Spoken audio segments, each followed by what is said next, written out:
creadores del género este de cambios de saltos en el tiempo, pues donde se plantea las posibilidades del cambio del pasado, del futuro, sino que yo creo que se adopta pues esta posibilidad de ver el periódico del día siguiente como una fuente de anécdotas que sirve para crear unas situaciones donde al final pues acaba el protagonista pues llegando a la conclusión de que el conocimiento del futuro pues es un arma de doble filo. Bueno, en esa fábula puede que tengamos una pequeña moraleja final, que es pues que ver lo que son los peligros de ese conocimiento del futuro o el efecto benéfico de lo que es la ignorancia. Hay momentos que se dice, bueno, bienaventurados los ignorantes, porque serán felices. Entonces quizás ahí podemos trasladar a ese momento histórico en el que estamos viviendo, de si realmente hay una moraleja de que la sociedad pues, puede ser más feliz sin conocer un futuro pues, en esos momentos un poco tambaleante. También habría que preguntarse, por ejemplo, qué película habría hecho aquí pues Frank Capra, que creo que fue el primero que se le ofreció el argumento. Si hubiera sido una película quizás como un mensaje más político, más, más para crear una docilidad del público en esos momentos. Pero, en fin, yo creo que Claire es consecuente con sus ideas, con su cine, y realmente el resultado final es esta comedia pues muy agradable de ver. Muy bien. Tú dices lo de Frank Capra, que es verdad, pero a mí me hubiera gustado saber cómo lo hubiera enfrentado Lubitsch, porque la película tiene un arranque casi de Lubitsch, del tipo del diablo dijo no, una casa maravillosa, una fiesta, alguien que va a celebrar unas bodas, una escalera estupenda, ¿verdad? Y yo muy buenas. Y yo mencionaría un tercer nombre, Preston Sturges, a quien René Clair profesaba una devoción infinita y a quien consideraba, junto con Chaplin, el mejor creador de su tiempo. Bueno, la verdad es que yo quisiera destacar de esta película, como introducción, las circunstancias en las que fue realizada, que convierten su tono quizá en una rareza, ¿no? Y yo creo que esto es, en cierto modo, el San Benito que luego arrastró René Clair ante las generaciones futuras, ante los miembros de la Nouvelle Vague. El haber sido un cineasta no comprometido, digamos, ¿no? El haber sido un cineasta que había hecho un tipo de cine indulgente, un tipo de cine que no afrontaba la realidad social, la realidad política o el conflicto bélico que en aquellos años se estaba desarrollando.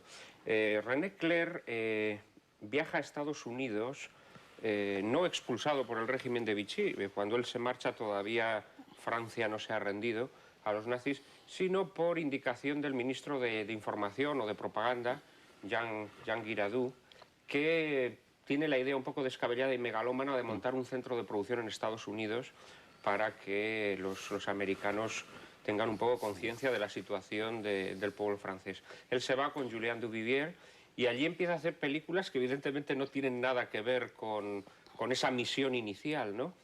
Su situación además se complica porque el régimen de Vichy le desposee de su nacionalidad, le arrebata todas sus propiedades en Francia. Un hermano suyo intenta hacer gestiones ante el régimen de Vichy para que, de cierto modo, se le perdone. Eran momentos en los que la guerra parecía que le iban a ganar los nazis. Él, yo creo que hace este tipo de películas un poco asépticas en lo político, bueno, con la esperanza de mantenerse neutral, digamos. Su hermano muere poliomelítico, con lo cual pierde ya toda referencia en Francia. En un determinado momento se le ofrece, cuando las tropas aliadas ya desembarcan, empiezan a ganar la guerra y ganan las campañas de África del Norte, se le propone volver a Europa a través de Argelia y montar un servicio cinematográfico de la Armada. Él no se atreve y finalmente hace esta película, en una situación de zozobra, de desazón, en la que no sabe qué va a ser de su vida.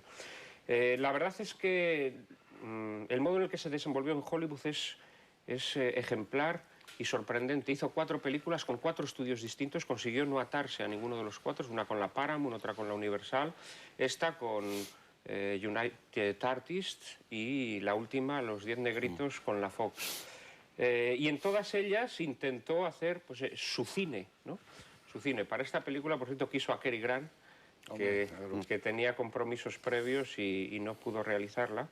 Y he de decir en su desagravio que siempre le reprochó a su operador, a Eugene Shuftan, que por cierto no aparece en los créditos, porque no estaba sindicado. Y aparece como asesor. Efectivamente, aparece como asesor. Siempre le reprochó que no había sido capaz de sacar a Linda Darnell tan hermosa en la película como lo era en la vida. Esto siempre lo dijo cada vez que le preguntaban, porque efectivamente yo creo que Linda Darnell tenía más posibilidades de las que muestra en esta película, ¿no? Quiero decir, su belleza carnal y bastante... En fin, bueno, la película luego la analizaremos. A mí me parece divertida, con ese humor amable, con ese humor nada cínico, sarcástico que pueda tener en determinados momentos Lubitsch. Y me parece sobre todo una película con un guión que funciona como una maquinaria de relojería. Yo creo que la media hora última de la película, con todo ese embrollo de las carreras de caballos y la confusión de identidades, pues depara momentos de cine de entretenimiento puro, con un toque, si quieres, vodevilesco, pero que transpira vida por los cuatro costados. Muy bien, muchas gracias. Pues vamos a ver la película Sucedió Mañana, que ya es un título estupendo. Happened Tomorrow, que es como se llama y que ya dice mucho. Yo me acuerdo que cuando se estrena esta película en España, el póstercito de mano era un vendedor de periódicos y el periódico que llevaba debajo del brazo ya anunciaba las noticias del día siguiente, que estaba muy bien hecho. Y en cuanto a lo de Linda Darnell, evidentemente, yo no sé, no la hemos conocido en persona. Yo la he visto en blanco y negro y en color. En color había una película que se llamaba Perseguida, con Robert Mitchum, que había una pelea en un transbordador, un teleférico de eso, y ella estaba guapísima, pero en esta yo creo que es de las películas donde sale más atractiva, mejor iluminada, con un aura, como dice Jorge, casi misterioso, ¿no? Pero bueno, esto dice mucho de René Clair, que le debía... No había quedado conforme del todo. No había quedado conforme. Dice mucho de él, ¿no? De René Clair, le debía gustar. Debía estar enamorado. Esta mujer de ascendencia, o si no era mexicana, debía de faltarle muy poco, ¿no? Pero hoy sería una superestrella ella. Y estuvo en muchas películas con Mankiewicz, ¿no? Carta a tres esposas. Era una actriz estupenda. Lo que sí me hubiera gustado a mí ver es esta película con Cary Grant, porque creo que Cary Grant le hubiera dado un ritmo ya distinto por él solo, ¿no? Y ver a Cary Grant moverse en esa vieja redacción de periódicos, vieja no, nueva, pero para nosotros hoy como muy vieja, es una redacción de periódico con un decorado especial. Y en cuanto a Shuftan, yo creo que cualquiera de los grandes directores del mundo hubieran dado algo más que su mano derecha por filmar con él. Hay un plano hecho en estudio, en decorado, donde empieza a nevar inmediatamente desde un decorado que está en un restaurante, que es un prodigio, como está iluminado. Bueno, pues con todos ustedes, una vez más, René Clair, Sucedió Mañana.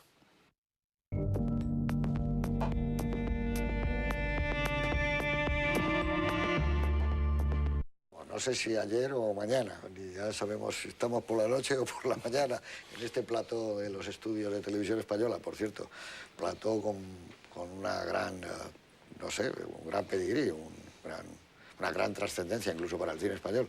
Esto antes se llamaba Estudios Chamartín, después Estudios Bronston y ahora Estudios Luis Buñuel. Y quizás donde estamos nosotros sentados, aparte de las películas como El Cid y 55 días en Pekín y estas que se han rodado aquí, los interiores, se ha rodado de Marcelino Vanelino y a saber todo. Aquí se han rodado una enorme cantidad del cine español. Bueno, la película es del año 44. Ha habido como 8 o 10 películas ya del año 44. A nivel de deportes, siempre decir que en esta época siempre ganaba el Athletic Bilbao la Copa. Valencia. ¿Qué tiempo? El Valencia. Aquí, mira, el Athletic Bilbao gana al Valencia la final de la Copa del Generalísimo, que era entonces como se llamaba. Pero bueno, yo creo que el gran acontecimiento del año 44, entre otros muchísimos, es que el 6 de junio los aliados desembarcan en Normandía, ¿no? Algo que 20 años después el señor Zanuck llevaría al cine en una obra que él quiso que fuera la más grande suya, y yo creo que no lo fue, que fue El día más largo, ¿no? No fue ni mucho menos la gran obra de Zanuck. Bueno, pues estamos en el año 44. No olvidemos a Spielberg, a Spielberg, Salvar al soldado Ryan. Claro, yo creo que los primeros 25 minutos de Spielberg están mejor que todo aquel desembarco lleno de estrellas, ¿no? Estaban todas las estrellas de Hollywood tomando la playa de Omaha, Mitchum, John Wayne, todos. Pues como digo, la película es del año 1944, corresponde, lo contamos con Manuel de Prada, al periodo de René Clair en Estados Unidos, que no le fue, yo diría, ni bien ni mal, como dirían Miura y Tono, sino todo lo contrario, ¿no? no fueron películas que 10 negritos destacaran. tuvo mucho A éxito. mí es que esa me gusta mucho, esa película. Creo que hay una mezcla de ironía ante el texto y en el rodaje, que es una película espléndida, que es mucho más importante el análisis que hace de los personajes que el saber que va a morir otro y luego otro, ¿no? La canción del Ten Little Indians, ¿no? Ya, pero es que yo creo... ¿Me permite? Sí. Hombre, ya estás hablando. Que, venga.